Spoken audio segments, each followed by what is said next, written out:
Statutory interpretation has semester-long courses devoted to the subject. So my goal here is simply to give you a brief introduction that I'll break into 3 take-home lessons.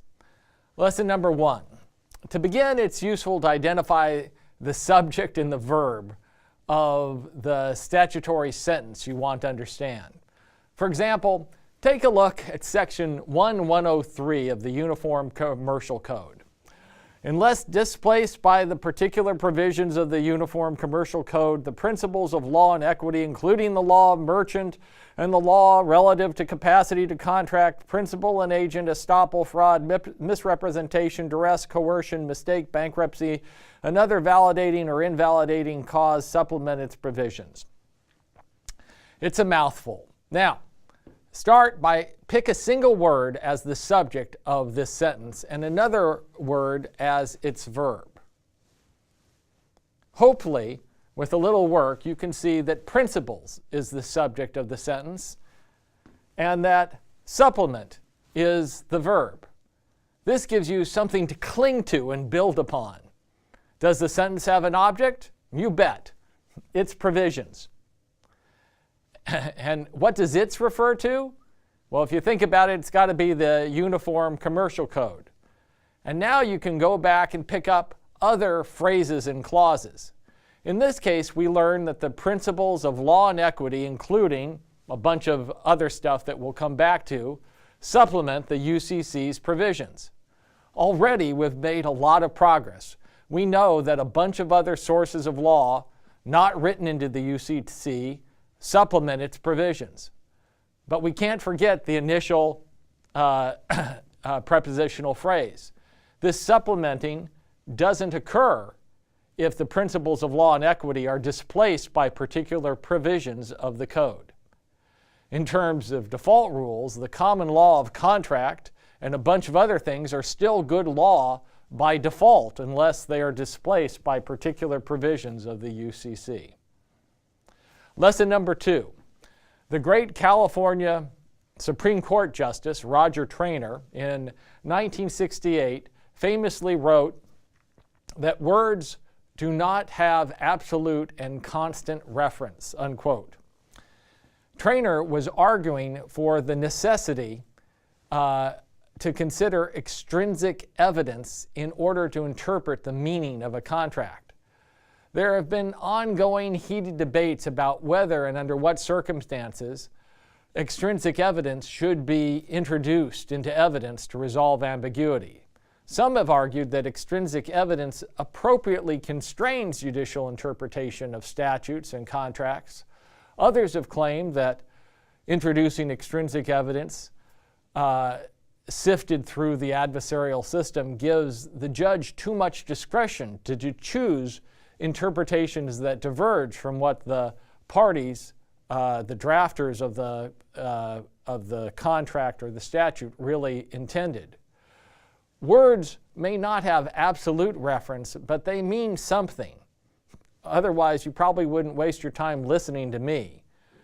One way to accommodate the possibility of limited ambiguity is to think about a statute in terms of a simple Venn diagram with this single circle in which every point inside the circle represents a possible interpretation of the text. And an unambiguous text would be a single point. An ambiguous text, like depicted here, would give rise to several points. But a somewhat ambiguous text still isn't susceptible to all interpretations. The points outside the circle represent interpretations to which the text is not reasonably susceptible. Imagine a statute says that it shall be a Class A misdemeanor for any person to cause a vehicle to enter Traynor Park. The statute might be reasonably susceptible to an interpretation that prohibits bicycles or even skateboards as vehicles. But the quoted sentence is not reasonably susceptible to the interpretation that citizens are required to carry firearms in the park.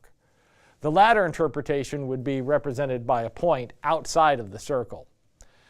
When the text is ambiguous, interpreters sometimes admit extrinsic evidence to resolve the ambiguity. For statutes, the extrinsic evidence might be legislative history. For contracts, the extrinsic evidence might be parole evidence, testimony of the parties as to what their conversation was when they were forming the contract. The additional evidence of what the drafters intended can help to narrow the Venn diagram. But again, there are raging debates both with regard to statute and contract interpretation about when and whether it's appropriate to admit extrinsic evidence. In contract law, after considering all of the allowable extrinsic evidence, if there still remains residual ambiguity, the courts next turn to rules of construction, such as choosing the interpretation that disfavors the drafter. This is the contra proferendum rule. Lesson number 3. Notwithstanding the foregoing tidy story of using extrinsic evidence and then rules of construction to resolve ambiguity, statutory and contractual interpretation has defied anything close to algorithmic treatment. Indeed, courts apply a host of interpretive canons, most with impressive Latin names, to help interpret statutes. In a famous 1950 article, Professor Carl Llewellyn showed that these canons were often oppositional. Different canons often led to opposite interpretation. Here I'm going to mention just 3 of the more famous interpretive canons, along with an example of how the canon has been used. You might usefully show off in class by mentioning one of these Latin phrases in interpreting a case.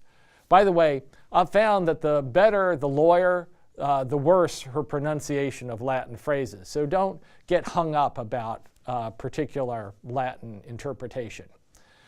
The first interpretation I'm going to speak about is the nascitur a sociis, which might roughly be translated, it's known from its associates. The Factories Act of 1961 required that, quote, floors, steps, stairs, passageways, and gangways, unquote, had to be kept free from obstruction. A court in Pengley versus Bell Punch, uses a nascitur a soci mode of interpretation, held that since all the other words were used to indicate passages, a floor used exclusively for storage did not fall within the act. The second canon of interpretation is the ejusdem generis canon, which means of the same kind, class, or nature. In Powell versus Kempton Park racecourse, the House of Lords had to decide whether the Betting Act of 1853, which prohibited the keeping of a house, office, room, or other place for the purposes of betting, applied to the Tattersall's Ring, which was an outdoor arena for the racecourse. The court said it did not, as the specific places were all indoor places. However, if the words other place had been followed by a word like wheresoever or whatsoever, the rule would not apply. And then finally, you might want to learn the canon that goes by the phrase expressio unius.